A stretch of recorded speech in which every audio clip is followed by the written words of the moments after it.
Assalamualaikum warahmatullahi wabarakatuh. Perkenalkan, nama saya Sahdi Sasi Kirana, NIM 2513035, Prodi Sistem Informasi. Pada kesempatan ini, saya akan membawakan presentasi berjudul Kesalahan Umum dalam Penerapan Ejaan Akademik dan Strategi Perbaikan. Topik ini sangat penting karena dalam penulisan akademik, kesalahan ejaan adalah salah satu faktor yang paling sering menurunkan kualitas tulisan, bahkan bisa membuat pembaca salah memahami maksud penulis. Jadi, melalui materi ini saya berharap kita semua dapat lebih teliti dalam menulis dan dapat menghasilkan karya tulis ilmiah yang lebih profesional dan sesuai kaidah bahasa Indonesia. Sebelum masuk ke kesalahan-kesalahan umum, kita perlu memahami dulu mengapa ejaan sangat penting. Dalam konteks akademik, ejaan berfungsi sebagai pedoman agar tulisan memiliki kejelasan makna. Tanpa ejaan yang tepat, tulisan bisa ambigu, sulit dipahami, atau bahkan menyesatkan. Selain itu, penggunaan ejaan yang benar juga menunjukkan kredibilitas penulis. Ketika seseorang menulis dengan rapi dan sesuai aturan, pembaca akan lebih dipercaya terhadap isi tulisan tersebut. Ejaan yang konsisten juga membantu menjaga alur pembacaan tetap nyaman, sehingga pembaca tidak terganggu oleh kesalahan teknis. Itulah kenapa pemahaman terhadap ejaan merupakan bagian penting dalam menulis karya ilmiah. Salah satu kesalahan yang paling sering terjadi adalah penggunaan huruf kapital yang tidak tepat. Contohnya itu banyak orang menggunakan huruf kapital pada kata yang sebenarnya bukan nama diri atau sebaliknya. Menulis nama orang tanpa kapital. Misalnya, di Indonesia terdapat banyak pulau besar. Di sini, kata pulau bukan merupakan nama diri sehingga tidak perlu dikapitalisasi. Contoh lainnya, Presiden Joko Widodo. Untuk jabatan yang diikuti nama orang, huruf presiden ditulis dengan kapital pada huruf P, sehingga menjadi Presiden Joko Widodo. Ketidaktepatan penggunaan huruf kapital terlihat sepele, tetapi sangat menentukan profesionalitas sebuah tulisan. Kesalahan berikutnya adalah pencampuran antara kata depan dan imbuhan. Sebagai contoh, masih banyak yang menulis ke kantor atau di rumah. Padahal, sebagai kata depan, di dan ke harus ditulis terpisah dari kata berikutnya, seperti di rumah atau ke kantor.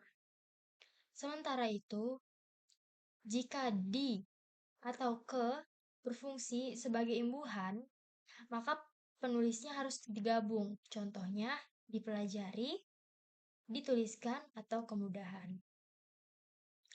Kesalahan ini sering terjadi karena kebiasaan, tetapi dalam penulisan akademik, hal seperti ini sebaiknya dihindari agar tulisan sesuai kaidah. Kesalahan lain yang umum ditemukan adalah penggunaan kata tidak baku. Dalam karya ilmiah, kita harus memakai bentuk baku sesuai KBBI. Misalnya, kata aktivitas masih banyak digunakan, padahal bentuk bakunya adalah aktivitas. Begitu pula dengan izin, yang seharusnya izin. Kesalahan ini biasanya muncul karena pengaruh bahasa sehari-hari atau ejaan lama yang masih terbawa. Namun, sebagai penulis akademik, kita perlu membiasakan diri untuk menggunakan bentuk baku guna menjaga konsistensi dan kredibilitas tulisan. Kesalahan berikutnya berasal dari penggunaan tanda baca yang tidak tepat. Misalnya ya, memberikan spasi sebelum tanda koma tidak memberi spasi setelah koma, atau menempatkan titik pada posisi yang salah. Contohnya, halo, koma, spasi, saya datang, atau halo, koma, saya datang. Kedua titik tidak tepat. Bentuk yang benar adalah halo, koma, spasi, saya datang. Kesalahan tanda baca dapat mengubah jeda membaca, merusak aliran kalimat, bahkan mengubah makna. Oleh karena itu, memahami fungsi tanda baca merupakan bagian penting dalam penulisan akademik. Kesalahan berikutnya adalah penggunaan kata serapan yang tidak sesuai dengan ejaan Indonesia. Banyak penulis yang masih terpaku pada bentuk bahasa asing asli. Misalnya menulis analisa yang seharusnya analisis, atau subjek yang seharusnya subjek. Kata serapan sudah diatur dalam KBBI untuk menyesuaikan dengan fonologi dan morfologi bahasa Indonesia. Penyerapan ini penting agar teks akademik tidak membingungkan dan tetap mengikuti standar kebahasaan nasional. Setelah mengetahui berbagai kesalahan, kita masuk ke strategi perbaikan. Strategi pertama adalah menggunakan KBBI sebagai rujukan utama saat menulis, terutama bila ragu dengan suatu kata. Biasakan untuk memeriksa KBBI atau situs resmi KBBI. Strategi berikutnya adalah menggunakan PUEBI sebagai pedoman menulis. PUEBI berisi aturan lengkap mengenai tata tulis, tanda baca, kapitalisasi, dan sebagainya. Selain itu, biasakan melakukan proofreading setelah menulis. Proofreading adalah proses membaca ulang untuk mencari kesalahan kecil yang mungkin terlewat. Untuk strategi kedua adalah mempelajari pola kesalahan yang sering kita lakukan. Setiap orang memiliki kecenderungan berbeda. Ada yang sering salah dalam tanda baca, ada yang keliru dalam kata depan, dan sebagainya.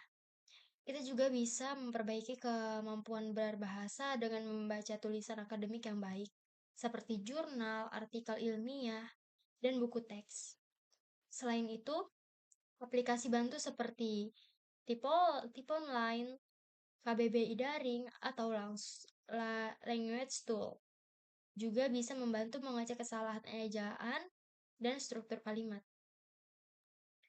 Namun yang paling penting adalah latihan yang konsisten.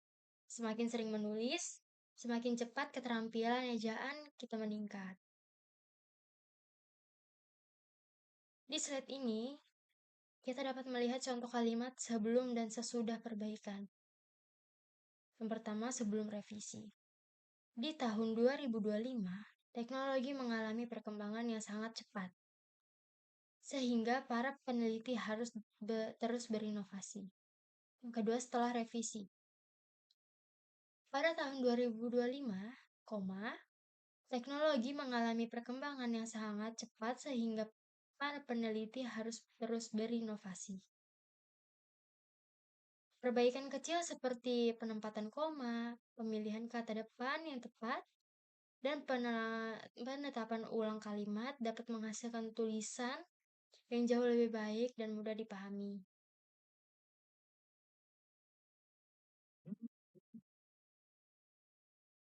Sebagai kesimpulan, ejaan akademik memiliki peran sangat besar dalam menciptakan tulisan ilmiah yang rapih, jelas, dan profesional. Kesalahan-kesalahan umum sebenarnya mudah diperbaiki jika kita membiasakan diri menggunakan acuan seperti KBBI dan PUBI, serta melakukan pemeriksaan ulang sebelum menyelesaikan tulisan. Dengan menerapkan strategi-strategi tadi, kita bisa meningkatkan kualitas karya tulis ilmiah dan memastikan pesan yang ingin disampaikan dapat diterima dengan baik oleh pembaca Sekian yang dapat saya sampaikan. Terima kasih atas semuanya. Wassalamualaikum warahmatullahi wabarakatuh.